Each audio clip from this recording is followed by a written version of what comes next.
अगर आप भी अपनी तबीयत ख़राब होते ही किसी करीबी मेडिकल स्टोर से जाके दवाई ले लेते हैं तो ये वीडियो आपके लिए है।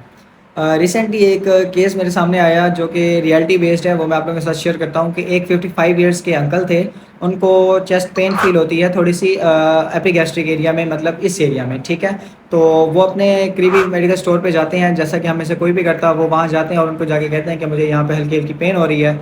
तो वो मेडिकल स्टोर वाले भाई समझते हैं कि शायद ये मैदे की पेन है, तो वो उनको जो है ना प्रोटॉन पंप इनहिबिटर जो राइजिक के नाम से आती है वो उनको दे देते हैं, ठीक है। उसके बाद वो अंकल वो दवाई लेके घर आ जाते हैं। घर आके वो मेडिसिन इनटेक करते हैं और वेट करते हैं कि ये दर्द ठीक हो जाएगा। लेकिन शाम हो जाती है, उनकी पेन में किसी किस्म का कोई फ़र्क नहीं आता।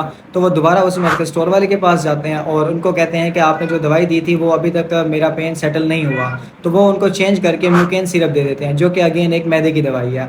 उसके बाद वो दवाई लेते हैं शाम के टाइम, और लेकिन रात तक उनकी पेन फिर भी सेटल नहीं होती। उसके बाद वो जो है ना उनको हॉस्पिटल ले जाया जाता है। जब हॉस्पिटल पहुंचते हैं और उनकी ईसीजी की जाती है तो ईसीजी पे रिपोर्ट आती है कि इनको तो सीवियर किस्म का हार्ट अटैक हुआ है, यानी मायोकार्डियल इन्फार्क्शन। तो डॉक्टर्स उनको ये बताते हैं कि अगर आप इनको टाइमली ले आते तो हम इनको बचा सकते थे। खैर वो अपनी पूरी कोशिश करते हैं और जो इमरजेंसी प्रोटोकॉल होता है लाइफ सपोर्ट का और एमआई के पेशेंट के लिए जो प्रोटोकॉल होता है वो सारे ड्रग्स देते हैं, मेडिकेशन भी देते हैं। लेकिन अनफॉर्चुनेटली वो अंकल नहीं बच पाते। अब इसमें लापरवाही क्या थी? एक तो ये कि जो मेडिकल स्टोर वाले भाई थे उनको ये पता ही नहीं चला कि ये कार्डियक पेन है या स्टमक का पेन है। उन्होंने स्टमक का पेन समझ के उनको स्टमक की दवाई दे दी, हालांकि वो कार्डियक पेन था और एमआई का पेन था। इसी तरह से अब उन अंकल की क्या गलती थी कि उन्होंने इस पेन को माइनर लिया और वो मेडिकल स्टोर पे चले गए। वो अंकल भी अगर टाइमली हॉस्पिटल पहुंच जाते और उनकी ईसीजी टाइम पे हो जाती और टाइम से ही डायग्नोसिस बन जाता कि ये एमआई का पेशेंट है, तो शायद उनकी जान बच जाती।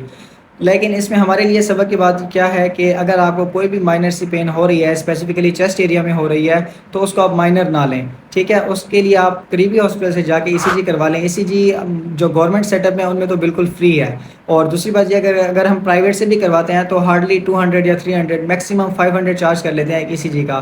लेकिन इतने बड़े मिसहैप से बचने के लिए अगर आप अपनी लाइफ बचाने के लिए 500 खर्च कर भी देते हैं तो इसमें कोई फ़र्क नहीं पड़ता।